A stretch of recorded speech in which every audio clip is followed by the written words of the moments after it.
Here's 5 scams to avoid at the Cancun airport. Number 1, something I talk about all of the time, is the airport transportation scams that can happen. So first being overpriced taxis. Do not take a taxi at the Cancun airport. This happened to me one time.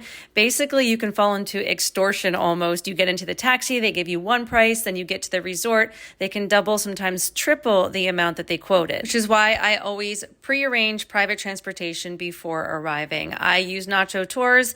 All of their information is in my profile, but it's just something that I'm really passionate about since I have fallen victim to this scam. Another scam with the transportation is if you have prearranged services, sometimes they will try to pretend that they are the company picking you up. So they will approach you and ask you, "Oh, is this your name?" You say yes, and they say, "Oh, your company couldn't make it. They told me to come get you." So unless your transportation company has communicated this, do not fall for it. It's a scam, and your company will give you all of the instructions on how to find them, including the color of shirts and where they are standing outside. And if they haven't given you this information, that's definitely a red flag. Again, if you need a recommendation, you can find it in my profile. Number 2, also transportation related, are car rental scams. Now, I personally would never rent a car in Cancun for a lot of different reasons. The cops are corrupt there and they do target tourists and pull them over.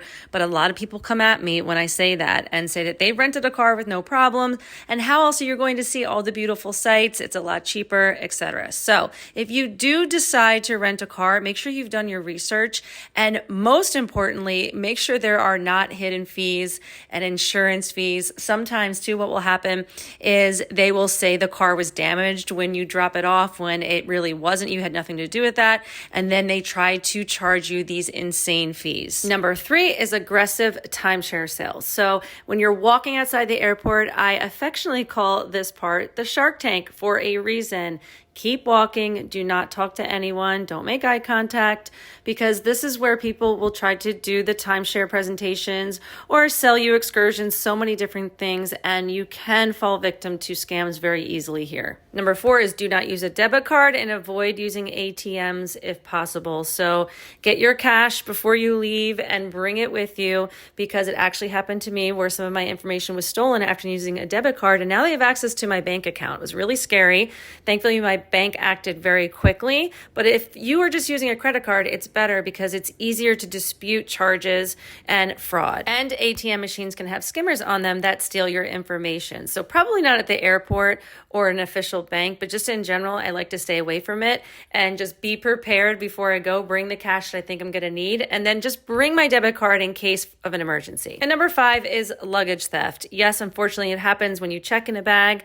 Even if you have TSA locks, sometimes they get them off somehow and go through your bag. So do not put anything valuable in checked-in luggage. And I always say, try to do a carry-on only. Not only will you avoid this, but you will save so much time at the airport. Bonus tip is you no longer need to fill out a tourist card to enter Cancun. So in the past, you had to fill something out online. So they got rid of that a few years ago, but people are falling victim to online scams and giving their information online. So do not do that. The only thing you need to enter Cancun is a passport. Everything else is done digitally. Now, I do full walkthrough videos of the Cancun airport here and on my YouTube channel, so make sure you check them out. Even if you've been there before, it can be very helpful. I get so many messages and comments saying thank you so much for my videos, because it's really helped them navigate the airport so much better and just be a much less